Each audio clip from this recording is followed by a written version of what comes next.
Regular agenda items are open for public comment following deliberation by the City Council. Anyone in the audience here that wishes to speak at the not now, but when the agenda item is presented, you can raise your hand and we'll invite you up to the podium, state your name and address at that time, and you can speak for 3 minutes. And for members watching remotely, use the raise hand function on your Zoom, and you'll be given the same 3 minutes to speak. Item 7A is community impact of behavior in and around the 9th Street Park. So, Mayor, I'm going to be turning this over to Chief Spaulding in a moment, but just want to give a few brief introductory remarks. For those in the audience, this is an item which was added by the mayor tonight in response to some correspondence and communications we've had from members of the public over the past few weeks with regards to some quality of life issues in and around the 9th Street Park, which may also go out further from that area, but just been seeing a larger impact more recently in that neighborhood.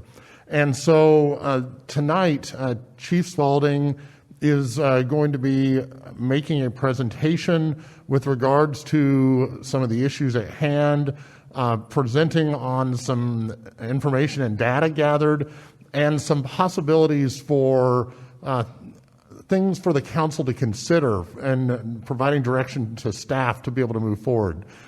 This may not be the first meeting on this item. There may be more dialogue, but the mayor wanted to be able to bring this forward for a larger discussion, in that we've been receiving more and more communications from folks about this to begin the larger dialogue at the city council level. So I'm going to turn it over to Chief Spaulding and let him start his presentation. Great, thank you. All right, thank you, Mayor, members of council. Jeff Spaulding, your police chief. As the city manager mentioned, there's been increasing activity at the 9th Street Park. This is something that's actually been going on for probably over the last year, but seems to be increasing even more within the last month or so. I've been approached by several of the officers in the department who have shared concerns with me about what they characterize as a declining conditions at 9th Street Park and the area surrounding the park. In addition to what I'm hearing from the officers, we're also hearing from many in our community, and as many of you council members have also heard via emails and another communication, in terms of what people are seeing in and around the park and the general feeling of not being safe. In addition, we've also had a couple of high-profile cases in and around the 9th Street Park involving some individuals that frequent that park. One of them was a stabbing a couple weeks ago, and then before that, there was an attack with a machete. So clearly, we needed to take a deeper dive and take a look at what's going on here. And some of the things that we're hearing from some of the individuals in the community and some of our officers are listed here on the slide.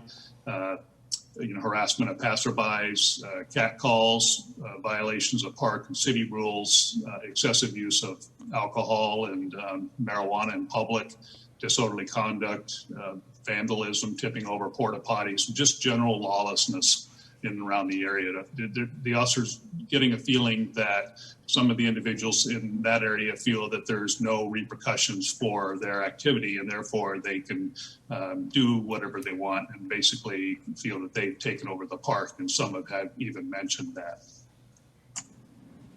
Here's just a few of the pictures that describe some of the conditions we see at the park. It changes every day. Oftentimes the mess gets cleaned up and only to return in a short period later. I'm in the process of working on a memorandum to City Council describing the conditions that we're seeing in the park, and been in communication with the city manager regarding this memo. And the mayor's direction, we brought this presentation forward tonight to give council just an overview of some of the activity and thoughts that we're experiencing, because it does seem to be ramping up. And rather than wait additional time, we thought it'd be prudent to bring what information we have this evening. But that memorandum is still coming, and it'll include a deeper dive in terms of some more data gathering and validating some of our concerns.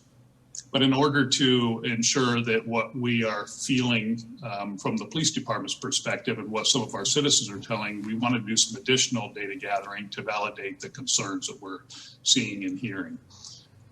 Officer Kenny Hansen, who is our homeless liaison officer, canvassed the area, and I'll talk about that in a little bit. And then we've also done a data check, and I'll talk about that. And then, as many of you are well aware, we've also had communications from many of the members of our community. As far as the business owners' contacts go, again, Officer Hansen reached out to 12 different business owners surrounding the 9th Street Park.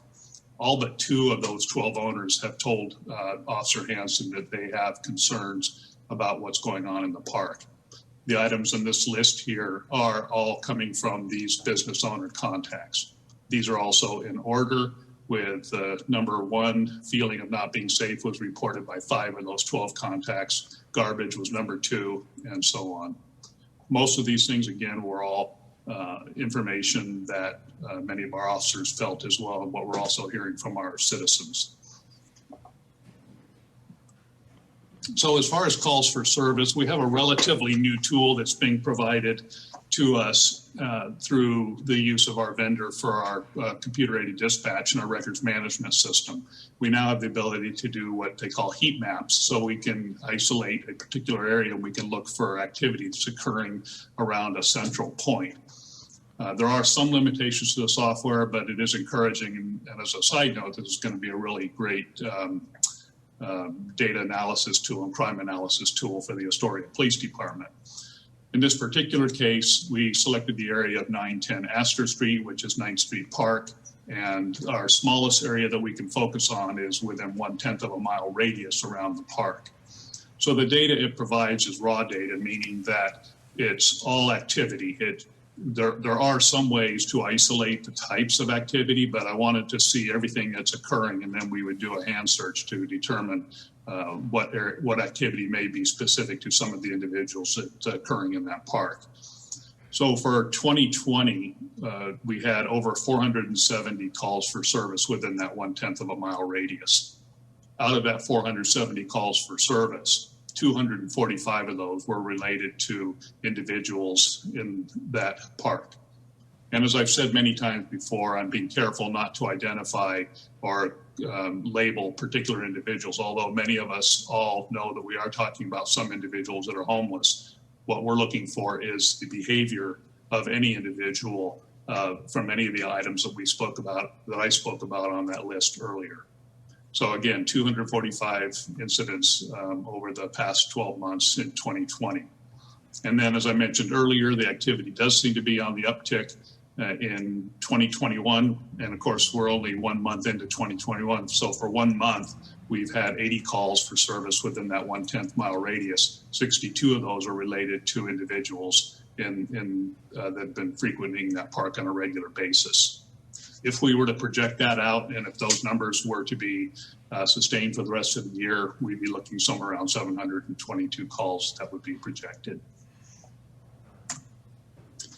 This is one of the features of the map, and I just wanted to contrast 3 other areas of town just to show what the heat maps look like and to compare other similar type of areas. The 9th Street Park is in your top left there, that shows the hot spots, and the red circles mean that there's increased areas of activity in and around those particular hot areas.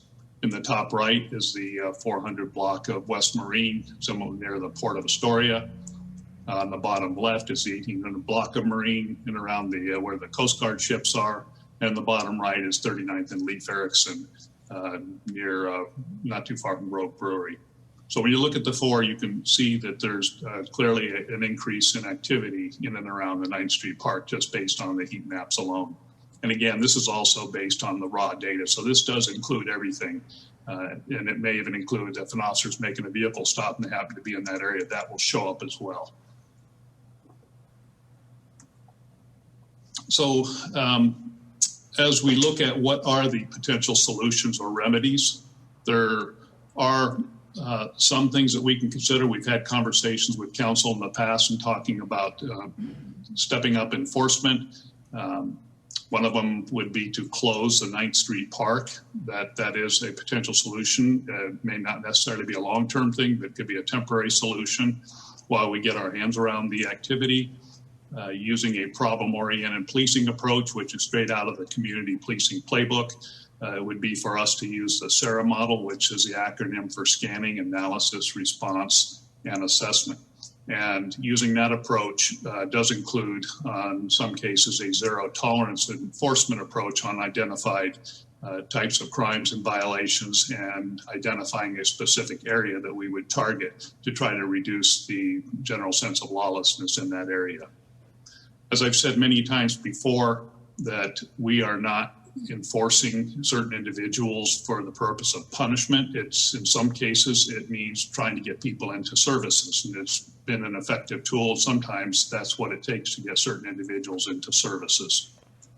We also need to continue to work with our social service partners, especially when we're dealing with some individuals that have a higher than usual level of contacts with the Astoria Police Department or some of our social service agencies.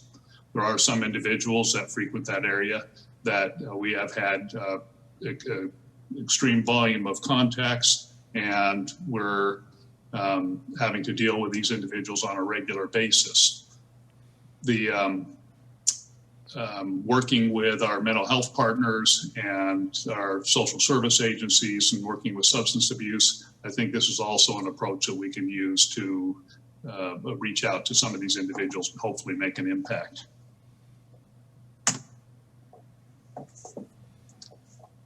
Can everybody still hear me okay? Yeah. Yes. Okay. So just wanted to share some of the challenges that come with many of the things I just mentioned. We anticipate that if we step up enforcement, we do anticipate that there will be a pushback. There will be some people that feel that we're not being fair to a particular class of individual. We anticipate that. We would expect that council will probably receive communications from certain individuals in the community feeling that we're being unreasonable to individuals who are without means. The other issue that we face, and for all individuals, is a limited capacity at our local jail. And the jail has, right now, basically they're only keeping Measure 11 people for any length of time. So anybody we would take to jail, it's entirely possible that they would be simply processed, released on a citation back into the community. We understand that's an issue, but there are some cases where that still can be an effective approach. We're also have challenges dealing with some recent legislative changes that make it difficult, if not impossible in some cases, to enforce unlawful camping ordinances. And then some of the other challenges that are being faced by some of our partners. Amy Baker is here tonight, as well as Amy Baker from Classic Behavioral Health, and Viviana Matthews from Classic Community Action. They've both been invited tonight. They'd like to talk a little bit about some of their limitations and challenges they're facing as well. So I think what I'd like to do, Mayor, if it's okay with you, is turn it over to Amy. And we've asked her to talk a little bit about some of the problems that she's dealing with. And then if Viviana has anything she'd like to add, and then would come back to me for final questions. That sounds great. Thank you, Chief. And I'm going to just take a quick digression because I just noticed that Clatsop Community College President Chris Breitmeyer is on the line. President Breitmeyer, I didn't know if you were on in order to receive the proclamation that we read earlier, but if you were, I wanted to give you the opportunity, if you had anything you wanted to say, and welcome you to make any remarks. No, I did put on a tie for the event. I want everyone to realize I that. apologize for not knowing that you were there. No, that's totally fine. I really appreciate it. This issue right here is much more important than the proclamation that you did earlier. I do appreciate your support. And as we move forward in this next legislative session, the support of mayors in Clatsop County is going to be incredibly important for our team as we seek to ensure that we can continue to provide the quality career technical education that this community needs. And frankly, this can I would hope that we could be part of this solution as well, and that's why I really would like to hear from Amy, and was really glad to hear from the chief as well, because I think that whatever role we can play in this, I think it's important for us to be part of that solution. But thank you very much for acknowledging me and my tie. Thank you, Chris. And I appreciate the tie as well. I noted that right off, and I think it's the first time I've seen you with the tie on, and it looks great. It probably is. This is a rare thing to occur. Well, thanks, Chris. And we really are very proud of Clatsop Community College, and thanks for everything you do with your staff and students for our community. And with that, I'll return to the current agenda item. And thank you again, Chief Spaulding, for introducing the topic. And now turn it over to Ms. Baker or Ms. Matthews, if you wish to speak. Thank you. And thanks for showing me up with the tie, Chris. You look amazing as always. That's what I will say. So I appreciate the opportunity to speak to you all. I know that this is a challenging and ongoing conversation. What I can tell you is that Clatsop Behavioral Healthcare has increased the number of folks that we have currently working for us who are doing outreach in the community. When I first started at CBH, most of our services were in clinic, and now we're much, much more available in the community. I think one of the challenges that we have that a lot of folks don't understand is that pretty much 99% of what we do is voluntary, meaning that people they get to choose whether or not they want to work with us.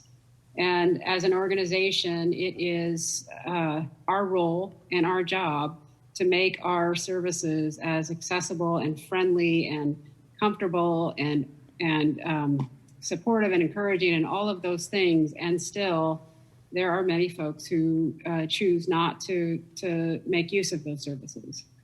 And I think one of the other things that is like sometimes it's a little bit confusing for folks is when you see somebody who's clearly struggling with mental health issues, the question is often, well, what is CBH doing? And the laws in Oregon that would allow us to step in and get somebody into treatment, even if they're not volunteering to do so, are pretty restrictive.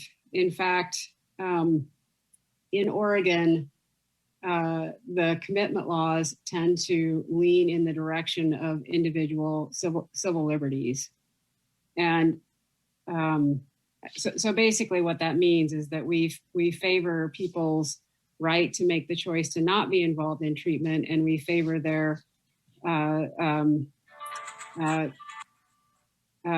decision to basically, do what they're going to do. And I can tell you from my perspective, that's been super frustrating because we've watched a lot of folks in the community deteriorate, and we can't do anything until they hit a level of imminence, which means there is probability of physical harm in the near future, which typically means 24 to 48 hours. So there's that challenge, but I would say probably the biggest challenge that we have, and probably that we all have, is this housing crisis that we're facing makes it extremely difficult to provide both mental health services and substance use disorder services. It's really hard to participate in treatment if every single day is sort of focused on survival. Like, we just don't have that many cases of people being successful in treatment when they don't have safe and stable housing. And this is obviously not just an issue for Clatsop County, but it is a significant issue for Oregon. And probably the whole state should have started working on it 3 to 5 years ago. But now we're in this situation where we don't have enough housing stock and it's not affordable. And unfortunately, I think this problem is only going to get worse. And so we want to be part of the solution. We want to be good partners. We will, these are our people, and we care about what happens to them, and it's definitely going to take a lot of creativity and new ideas and new strategies in order to tackle this problem. Thank you very much. And Ms. Matthews, did you wish to speak? No. Hi, can everyone hear me okay? Yes, thank you. All right, thank you. No, just housing has been an issue for at least 5 years now. And then not only we need housing, but we also need permanent supported housing. So, housing that comes with case management, housing that comes with a lot of different services that people might need to be able to be successful. We have a particular client of ours who is homeless. She is on the street, and probably all of you know her. And we've been having a hard time finding a landlord that will rent to her. She qualifies for one of our programs, but we're just not able to find the landlord that will work with her. And as you know, yes, housing is an issue. I completely agree with Amy, but we need more than just housing. We need permanent supported housing. We need housing that comes with a lot of different services to help our homeless population to be successful, make sure that they are seeing treatment, make sure they are taking their medication, make sure they are working, whatever that they need to do. So yes, I concur whatever Amy say. Thank you. Thank you. And Chief, did you want to, was there anyone else that you were hoping would speak before council discussion, or did you want us to turn it back to you, Chief Spalding? Yeah, no, I'm available for questions. Those were the two individuals that we specifically invited to be part of the presentation. Great. Well, thanks very much. And I know I saw former County Commissioner Kathleen Sullivan, who's now the Executive Director of the Astoria Warming, is on, and certainly if she wants to raise her hand at any point and speak, I'm happy to hear from her. And I can't see all the other names. I see there's 49 people on the list, but I just can't see them all, so I'm not sure who else is there. I do want to, it was mentioned earlier that the council has received quite a bit of correspondence lately. I mean, I'll just read one representative email that all the council got on the 21st of January. Mayday, Mayday. Our business is in jeopardy because we are in fear of the park across the street. It is not safe. Please help us. And we have a number of other emails we've received like that. And that's kind of what following many others over the last number of months that councilors have received sort of is what precipitated having this discussion tonight. And, clearly, the failure of the federal government and the state government to provide adequate funds for mental health care is not something we're going to solve here in Astoria, nor is the policy which, as Ms. Baker described, I would say grossly favors lack of action and tying the hands of our mental health providers who are ready to provide care to people who aren't willing but can't because the law favors the choice to choose not to accept mental health care. And we're not going to solve that. We're not going to solve the problem of the housing shortage here tonight. Really, we're here sort of to talk about, we have community members who in excess numbers have come to us recently telling us they feel unsafe walking on the Riverwalk in certain areas, and they feel unsafe going to and from their places of business, as well as visitors who have told us, hey, I was in your town this weekend, and I'm really upset about what my kids witnessed, and you need to fix it. And so we're here to sort of talk about what can we do in the short term to address those issues, being quite frank right up front that addressing those issues is putting a Band-Aid on a problem. It's not fixing the underlying causes. But really, that's part of what our job is to ensure that our public safety officials can address those nearer-term safety issues. So I guess, that's kind of my opening comments, and I would, I guess, turn it over to, I'm sorry, Ms. Sullivan does have her hand raised, so Ms. Sullivan, please. Thank you, Mayor. I'm glad to be here tonight to hear this problem discussed. it is very complex. And I know the Astoria Warming Center, we're doing what we can to help. But again, that's just one aspect of what needs to be done. I'm also here tonight to mention a friend of mine who passed on Sunday, Richard Garner, who was a former city council person. And the reason I'm choosing to talk about Richard tonight is that he was fundamental and along with the pastor of the First Presbyterian Church here in Astoria of purchasing the mall alternative building. And their hope is that that they will, the congregation is working with them also, but to make that into an SRO. And I understand from meetings that I'm on that, like Viviana said, and I'm sure Amy would agree, that some of these housing situations need to be supported housing situations. And I have no disagreement with that at all. But I just wanted to acknowledge Richard's contribution to the community, his decades of community involvement. But tonight, because of his, he and his other people that he's working with, there is a start in that particular building. And I think there are some things in the pipeline. But again, it really does go back to, we just have to get some housing. We have to get some housing. And so that's what I was here for tonight. So I appreciate all the work that everybody's doing. Chief, thank you for bringing this and all the work that your team does along with everybody else. There's an awful lot of people on this call that are involved with this issue. So I appreciate your support and thanks for listening tonight. Thank you. Thank you, Ms. Sullivan. Okay, I don't see any other hands raised at this time, so I'll just turn it over to council for discussion.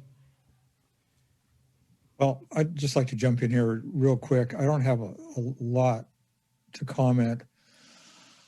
This is an issue that has been here since I have been on council. And right now we are experiencing some worsening of conduct. There seems to be no question, and certainly lack of population, people on the streets. COVID has sort of possibly contributed to this opening, but it was always there, even if it wasn't as visible as it may be right now. So I'm really looking forward to this discussion, and I'm hoping that we are able to, again, start trying to move towards both the Band-Aids, the fixes to try and, mitigate the situation as it stands now, and then continue to work with groups that can help in the long-term solution, such as housing, whether wherever the opportunities come up. I sit and I think about this and try and envision where is there a place where people could put up tents temporarily, and even trying to figure that out. It's really hard for Astoria. There isn't a lot of space for this that would make that easy, even if we did want to do it. So I'm still at a loss. And again, I want people who really delve into this to express themselves. And as the discussion goes on, I know we have more people in the audience. I want to hear from you. Rick Bauer from Friends of Unsheltered is on there. I hope that he has some comments to say. And I listen to Amy Baker, and I have a mental health professional here at home who says exactly the same thing. The ability to commit people in Oregon is very hard. And even people that are a danger to themselves and the community, it's hard to do anything about them. And the criteria is so high. And I hope that the state is looking at this. I hope that the healthcare professionals are trying to lobby for a more sensible system to help them help us. So I look, and again, those are just solutions that are way out there. So, I just look forward to hearing this broader discussion, both short-term and long-term. And this, the city, every time we have this conversation, the resources that the city has to address this problem are so limited and so constrained that it's painful to talk about it. Now, I know that the county is in the process of getting a homeless liaison individual in their employ. Maybe that will help us, but it's still just one person. So it's a big problem, looking for big solutions, but we really need to address this in the short term as well. So I guess I said more than I expected I was going to say, but that's it for now. Thank you. Thank you. Well, I'll jump in if I may. I have volunteered at the warming center in the past and have done some talking with and interviewing with some of the people who utilize the center. And I'm just remembering, and this goes back a couple of years, but having many of them say, we're constantly told where we can't be, that we have to move out of this area or move out of that area. And we wish, we don't have a home. We wish that someone would tell us sometime where we can be. Where's a place where we can be during the day? And that may be part of the solution, and that may be something that is within our abilities. I guess I wonder too, Chief Spaulding, if it's possible for you to identify maybe some of the ones who are actually the troublemakers there. In my experience, probably a lot of the people who are there because it's a place to be. And there probably are some who are the ringleaders, the troublemakers, the ones who are tipping over the porta potties and so on.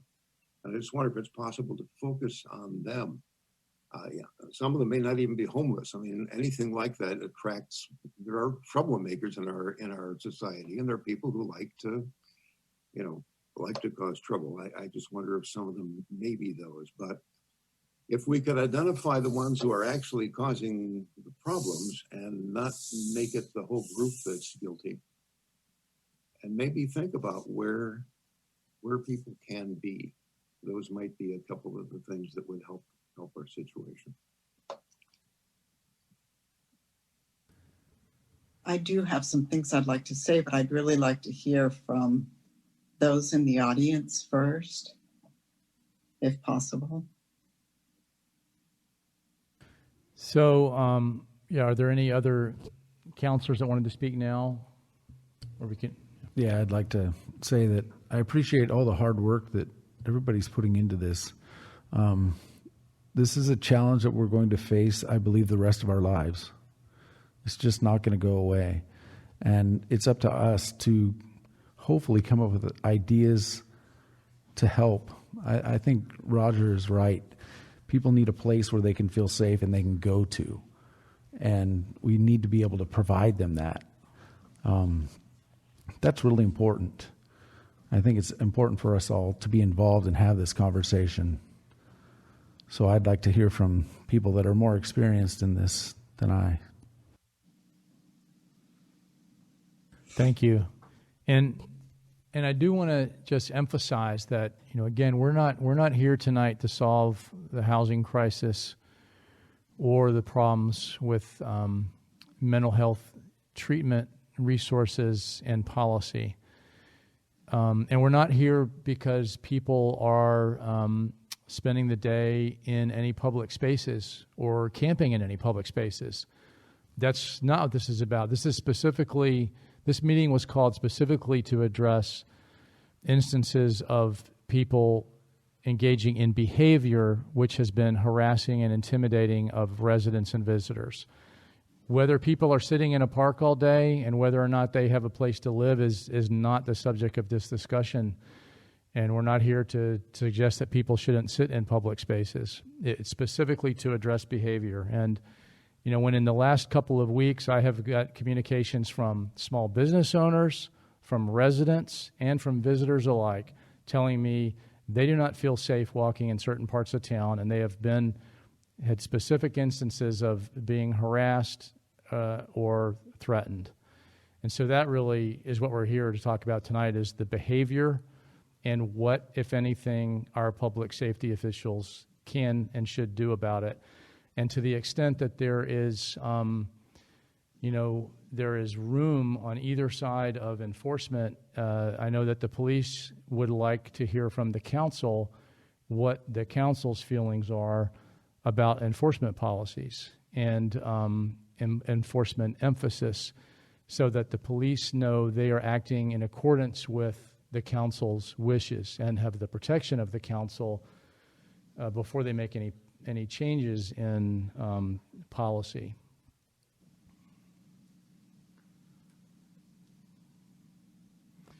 And did I capture that right, Chief, as far as at the end of this meeting or perhaps a future meeting if we need to continue it to a work session? That's kind of one thing you're hoping for, is some guidance from council on where we stand on enforcement? Yes, Mayor, that is accurate. And I'd also like to add that we're not suggesting to do anything that's inappropriate or illegal or unlawful. Clearly, everything we do would be clearly lawful. It's just a departure from the actions we've done in the past. And I know, the one suggestion to, for us to take a more zero tolerance approach, considering the alternative to continue to be a little bit more of a hands off, clearly isn't working. And it's not going to do anything to stop some of the concerns that we have. So we do know that, again, zero tolerance will be noticed, and we will hear from individuals, not only the ones being directly impacted, but also other people in the community. And as I mentioned earlier, council will also be hearing from those people, no doubt. And so really it's a little bit to inform council that, that's a real possibility, and also to make sure that council understands if that's the direction that you would like us to move in, we're good to do that, and just want to make sure that there is support to do that, and with a full understanding of what the potential implications are.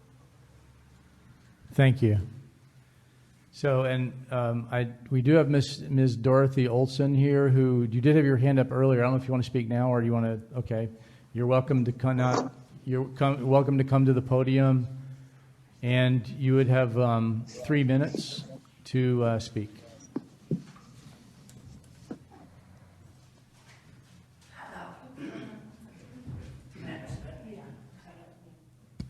Hello. Sorry about my voice. I talk a lot. I'm here to apologize for some of my unwanted human behaviors practiced outside of domicile. I actually own land through my parents in Mendora, Wisconsin, and I'll be going there this spring. My grandmother passed away, so there'll be a lot of things to do. Virginia Olson says, thank you for not locking me up. I spit on Mr. A.J. Durier because I was speaking and spit a little. And of course, then he ignored me like he always does. So I got mad and I wanted to spit on his camera, which I missed. And I apologize for that, sir. I really do. I'll be writing you a formal letter of apology. And I'll be following all of my rules and regulations, of course.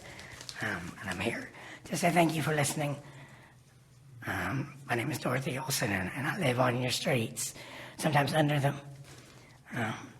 I'll be giving all of this information to Kenny Hansen so that he can put it into a maybe more comprehensive, what's the other word I'm looking for? Anyway, it doesn't matter, maybe like a PowerPoint or something. Got a lot of ideas. I just wanted to say thank you again to CCC and MERTS. I have 2 college degrees from there. I have a degree in automotive technology. Thank you, Stephen Sanders and Thad, and the other teachers, of course.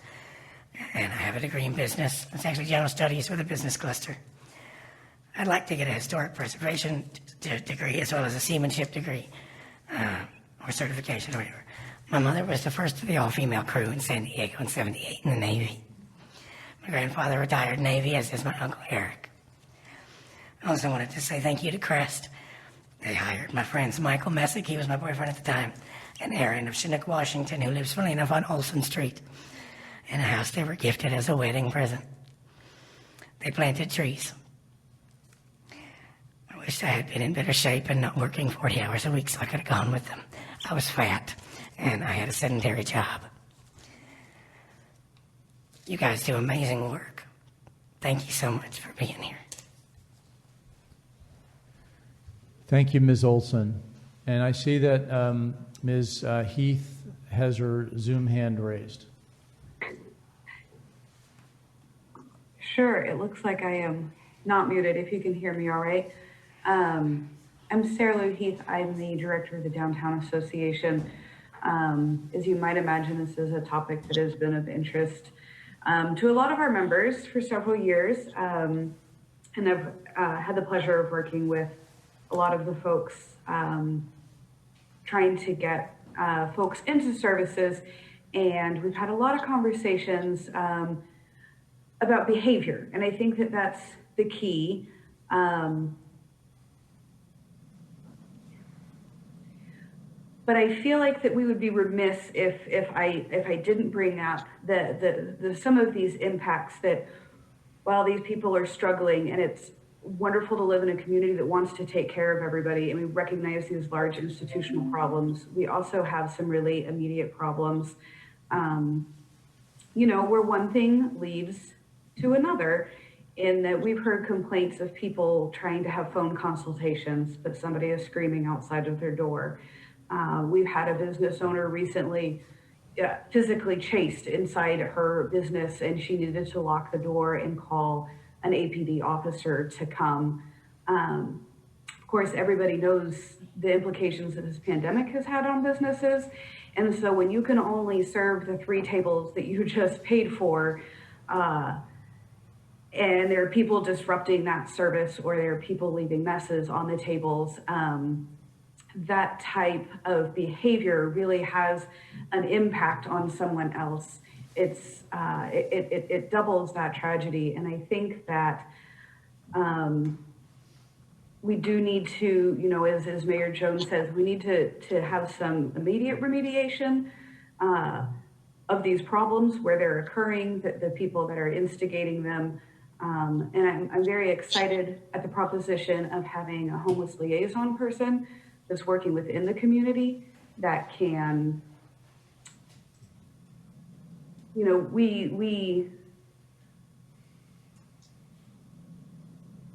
I think we understand that this is probably just a handful of people, and if we can find ways to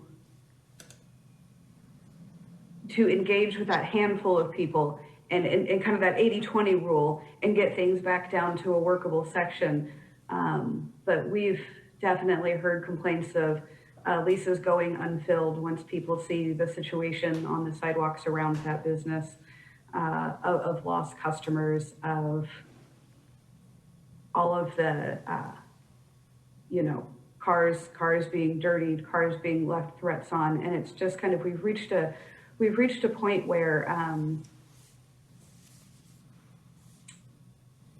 I think it's time to see some new actions and for people to be held accountable the way I think the rest of us are in our day-to-day lives. So I appreciate you kind of hearing what the perspective is from folks that are impacted by these unsavory behaviors. Thank you, Ms. Heath. And I see Ms. Teresa Barnes also has her hands raised, so we'll unmute her. Okay, yes, I was absolutely not planning on speaking tonight, so this is not going to be super eloquent or anything, but I just kind of I appreciate everybody's perspectives on this. I know this is really complex, and I just kind of want to offer my perspective. I live on 9th Street. I'm sitting in my home there. I've owned it for almost 20 years. And I've also volunteered in the 9th Street Park. I work at the Warming Center as well, and so I know a lot of this population. And I'm not going to, romanticize them. I mean, obviously, if someone's making anyone feel unsafe, then that's something that needs to be addressed. I do just want us to remember, though, that in this really difficult year where a lot of people have been coping by using alcohol or using marijuana, that's only a crime if you are homeless. You know, if you're doing that inside the comfort of your home, then that's just, you know, dealing with quarantine. It's also not a crime to be messy unless you're homeless. And I personally, as a homeowner in the area and someone who is often at 9th Street Park, I've never felt threatened when I was there. And I mean, you know, when we're considering the relative crises of people in our community, I think it's important to think about our business owners. But, you know, in my mind, being homeless, it's considered a disability, and that seems like a higher level crisis than you know, like not having a loud conversation outside of your business. And not to diminish that, but I don't know that we can totally separate these issues. And I just want us to, you know, keep in mind that some of what we're talking about are only crimes because the population is unhoused. So, thank you. Thank you, Ms. Barnes, for that perspective. And there's a raised hand from a phone number that's 481-2358. If you want to speak, you can go ahead.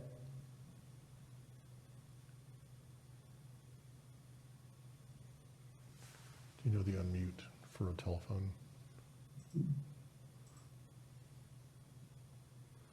There's actually a code in the... Needs to be unmuted. I think you might, is it star 6, or you have to do it here? Okay.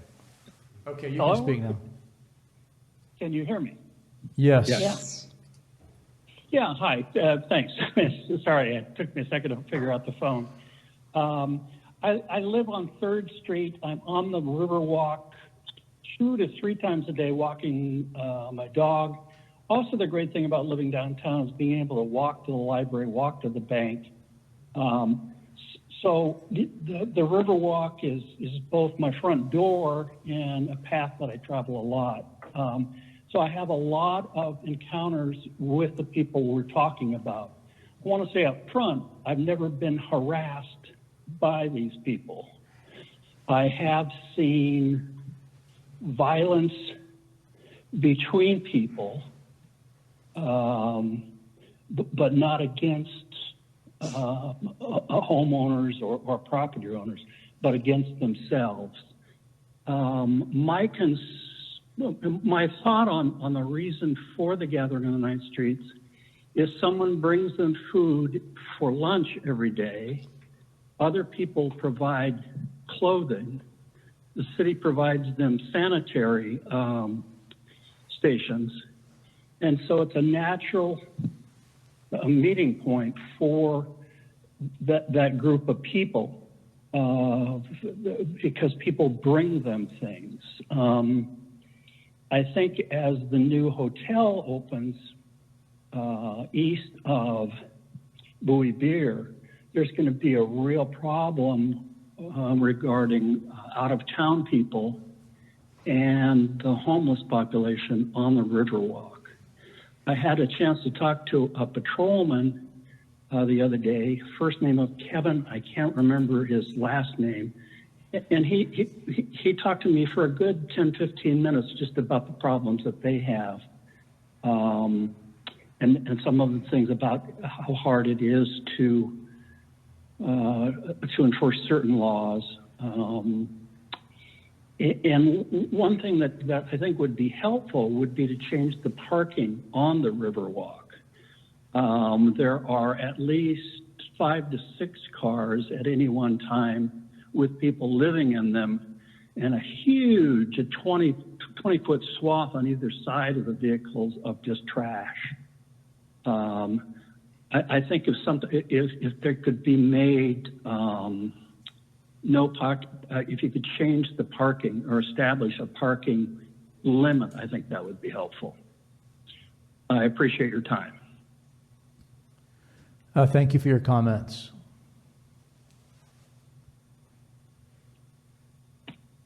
Mayor Jones, do we want the name and address of people who speak just as normal? Oh, sorry about that. Yeah, if that last 481-2358, if you could give your name and address.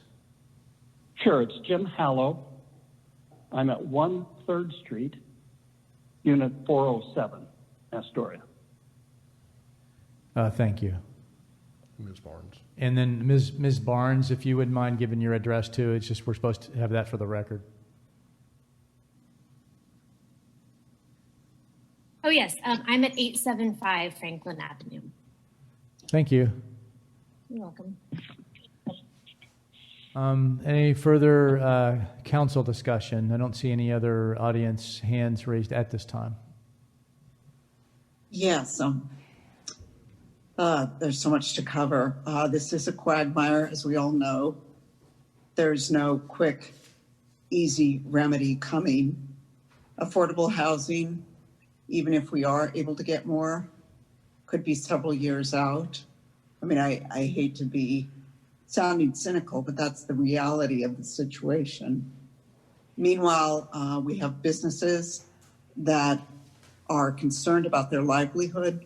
We're not talking about big corporations. We're talking about small mom and pop businesses.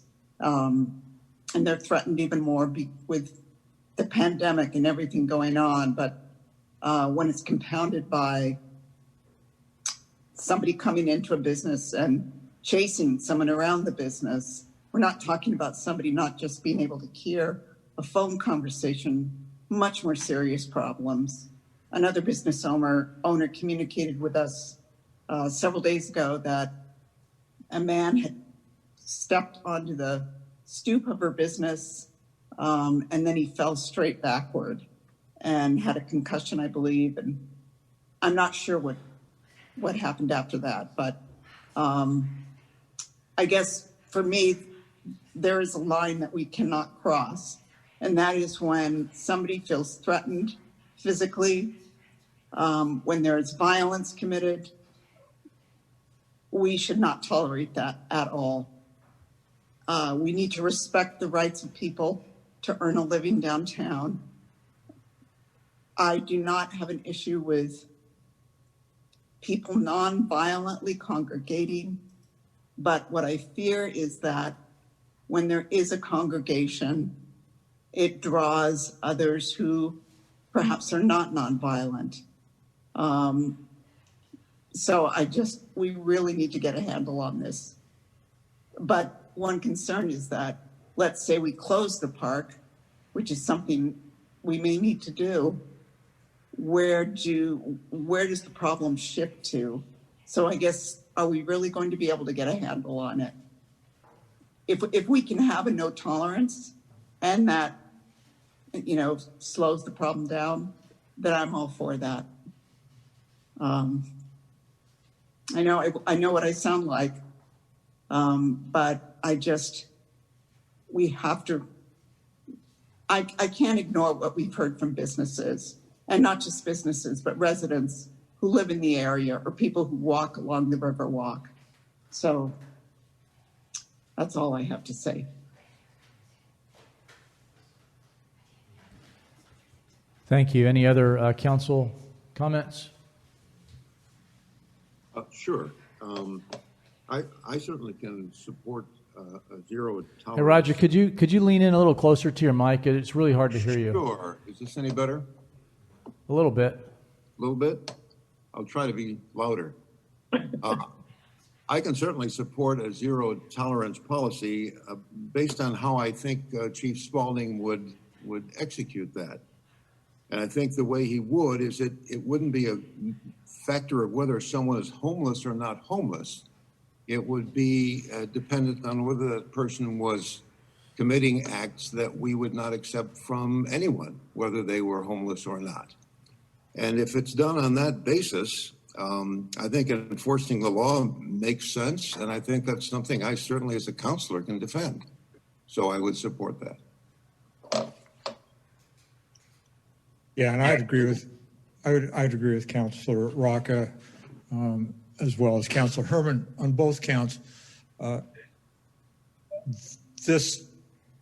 So when you're talking about looking for some guidance from the council, I wasn't sure whether we were just getting an overview today with more to come for more guidance in the future. But as far as tonight goes, it's always been my opinion that somebody's bad behavior is bad behavior.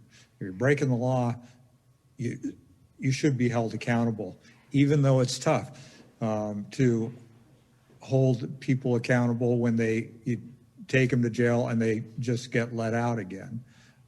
It's a challenging situation, but we do need to try and enforce good behavior out of whoever's out there. Thank more you. public that would like to speak. Yes, go ahead. Say your name and address, please. This is George Haig, also known as Mick. Council members have received an email from me. 1 3rd Street, Astoria. I also walked the area and never felt threatened. I've worked at the park cleaning it up periodically and doing other things there. At times I am actually helped by the homeless or the unhoused. As I mentioned in my email to you, there was a plan put together by Angela Cosby, the former Parks Director, on making the park more of a destination for both residents and for the tourist. And in her opinion, based on experience and what's happening in other cities, by doing that, the homeless and others who are just hanging around usually end up moving off and around and away. I wish that was part of the discussion, and I hope you share it with the chief. If you put these hot maps, and in those hot maps that you compared this one to, if you put a restroom there, remove the one there at 9th Street, I think the numbers would start changing a little bit. We need a restroom at 9th Street or somewhere nearby for both the tourists and for people who don't have their restroom themselves. But to compare the two different hot spots is not appropriate without having an attraction like that at the other places and removing the one at 9th Street. They have cracked down on 9th Street Park before, and what I have found out is that they moved to other places, in many cases, in the downtown area. And I've seen that again on about 2 different occasions over the last 10 years. So remember that when you say you're going to be cracking down, you're not removing the problem, you're shifting the problem. And while some of the businesses in the area around 9th Street Park will appreciate it, business owners elsewhere in the city will not appreciate it. There are solutions that I hope you will work on, and I hope the chief will reach out to me and talk to me about it. And I like what some of the people are saying. I hope the park is considered an asset. I've always considered it an asset for the city, and it needs to be built on as an asset and not just say, well, we don't quite have the money now, so let's just close the whole thing off. That would be very sad. We need to move in a certain direction, and I hope we do. And I appreciate the time, and I hope you will continue the discussion and involve people like I heard tonight. Many of them had excellent ideas. You have a good evening and stay safe. Thank you, Mr. Haig. And I see Mr. David Ozer has his hand raised, and you're welcome to start. It's Patsy Ozer instead of David. I'm hiding behind his picture. And I just want to say that if the only solution to bad behavior is to arrest them and take them to jail, do it. And just take them every day. I'm sorry, but it's like a bad kid in the classroom. Send them to the principal's office. Do what you can do. So, I mean, you cannot punish your business owners. They're paying taxes. Your homeless are not. Thank you. Thank you, Ms. Ozer. Okay, I don't see any other hands raised at this time, so any other council comment? Yeah, Or- I'd like the opportunity that I think that this is what we're talking about is a strategy about behavior.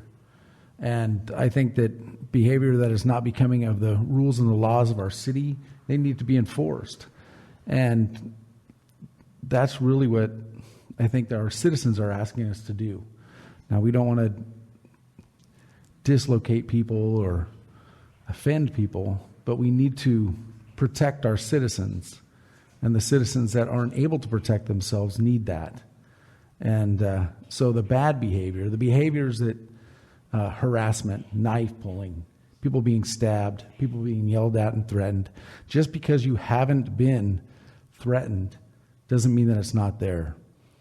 So the people that have been are fearful, and we need to protect those people from those fears. Thank you, Counselor. And Mr. Estes, looked like you wanted to say something. I do. So, as I started the evening, and as the chief had mentioned,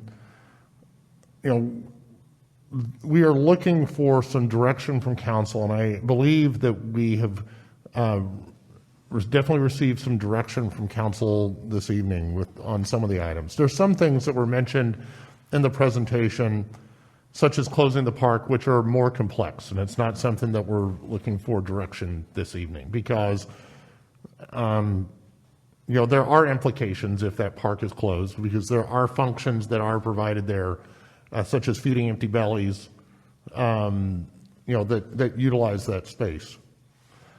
And if that was something that we would come forward with to look for council to make a decision, I'd want to be able to have more of a recommendation fleshed out in terms of how do we address where some of those services could go. And the thing that I would be looking at, is there another place that is better to be able to have services provided and be able to have some recommendations to come back to council with. And that is just not fleshed out this evening. But it's something that, in the conversation between Chief Spalding and myself, something wanted to be able to put out on the table as it is a mechanism which is utilized, and it's not a mechanism to close the park permanently, but rather to be able to redirect some of the energies that we're seeing and some of the activities that we're seeing there now. So I would say more to come on that issue, and I would like Chief Spalding to chime in as well on this dialogue, on this discussion. Well, thanks, Brett. I would first off, I agree with everything you said, and I think those are all viable ideas for the council to consider down the road, especially once they see the final report too. One thing, a couple things I would like to say is, first off, Councilor Rocca is spot on in terms of, I've been very careful not to, even though we all know that we are talking about some homeless individuals, what we're enforcing is the behaviors, not the person's unhoused status. I do understand, and as Ms. Barnes said, I understand what she's saying too, in terms of certain things that we have the luxury of doing in our own homes. Some individuals don't have that luxury. And so, I do get that, and I'm very sensitive to that.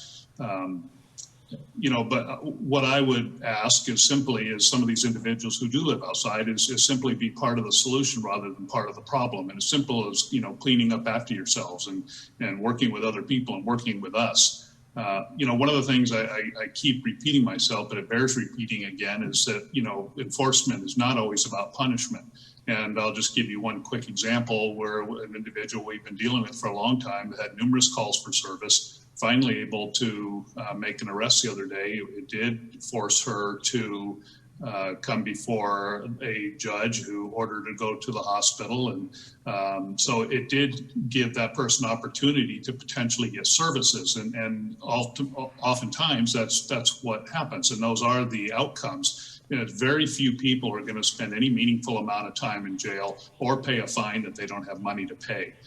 Again, though, we do need to make sure the message is clear that, you don't prey on the community, and you follow the rules like we expect everybody else to in the community.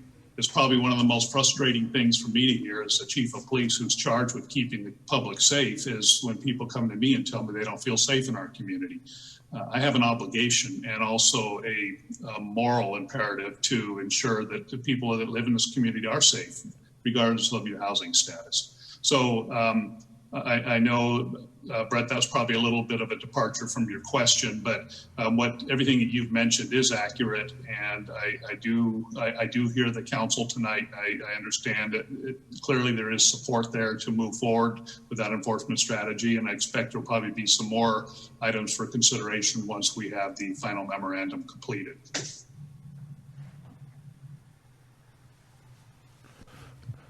You didn't go off at all, Chief. It was a continuation of the conversation, so I appreciate what you had to say. Thank you. I just want to add here real quick that over the past 4 years and my association with Chief Spaulding, I've got a lot of faith in what you've done, how you tackle things, how you think about it. So again, I appreciate that we have you as our chief here to help us navigate this situation. Thank you, Councilor. So, Mr. Estes, regarding a few of the comments about excess trash, what are the obstacles to having any, whether it's the Parks Department or Public Works Department, depending on exactly where it is, increase the amount of policing of things that can be identified as trash rather than personal belongings to keep it looking a little more tidy? Yeah, I'm going to actually ask the chief to talk about that because there is some law that goes into this, and that what could be one person's perspective of what is garbage may not be for someone else. So, Chief, do you want to talk a little bit about that process-wise? Yeah, and I'm sorry, the question was a little bit muffled at first. Can you repeat what the question is? Sure. It was, since part of the complaints we have heard have been about the accumulation of what is perceived as garbage and trash in certain areas, including around vehicles that appear to be being lived in.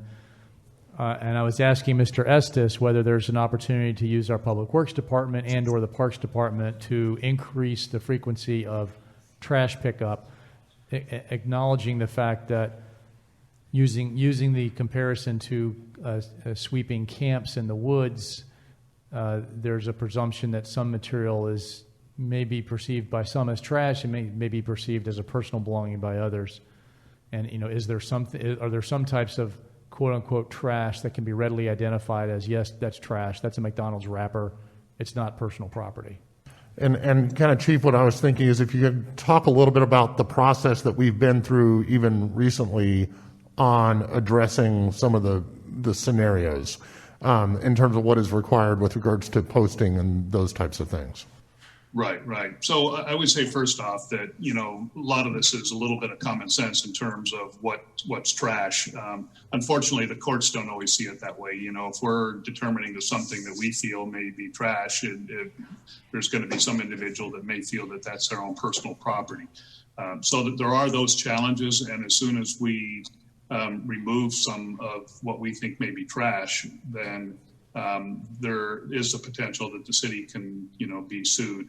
And Blair may be able to weigh a little bit more on some of the court decisions. But in terms of the process, the challenges we face is in most cases, the property we're dealing with is of limited value, wet, damaged, destroyed, and we don't have ample suitable facilities to store the property, nor do we have the ability to dry things out. So if we take possession of someone's property, even if it's for safekeeping for a certain period, we don't have the ability to protect it, and it can only get worse and moldy.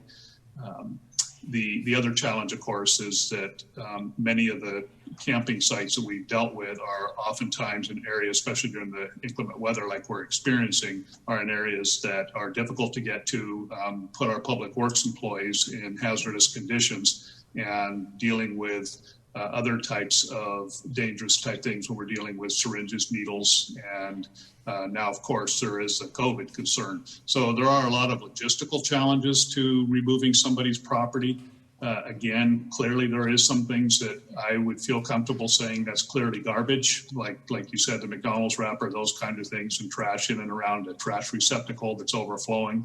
I would think we'd be on solid ground to remove those types of items. But if it's something that may be in the area where somebody has set up a camp or a tent type situation, then our process is if it's come to our attention, then we have to mark it for 24 hours. And we've always been very careful to allow at least 48 to 72 hours. We notify one of our social service partners, and then we have the ability to take that property, again, using staff from Public Works in most cases. But again, we have to be very careful in terms of what we take.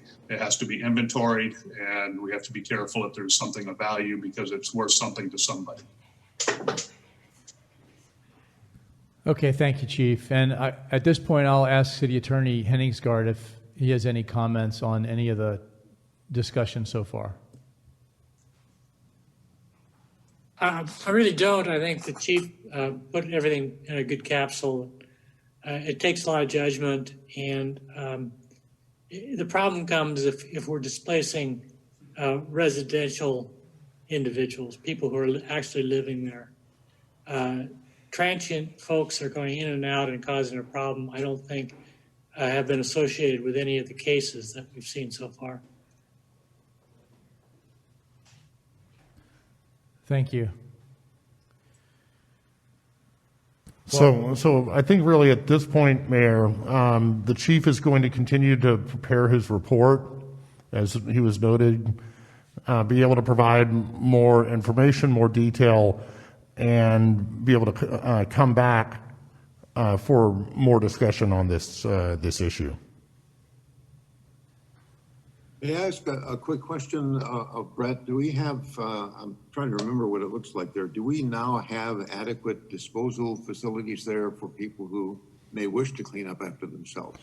Is there a dumpster or something large enough to? Yeah, and I understand that our police department has also been providing garbage bags and also gloves for folks to be able to clean up as well, for that to be patrolled by folks who are out there. Yeah, and I'll just add that Officer Kenny Hansen in the council chambers there has been very instrumental in working with some of the homeless individuals. And there are some, there's a gal, Samantha Limlu, who has been very instrumental in helping clean up the areas. She's provided her trash bags. She's gone around and done a lot of work to help keep to clean up the community. So obviously I'd like to see a lot more of that, but there are, clearly some individuals who really want to make a difference amongst the unhoused. And thanks for pointing that out, Chief.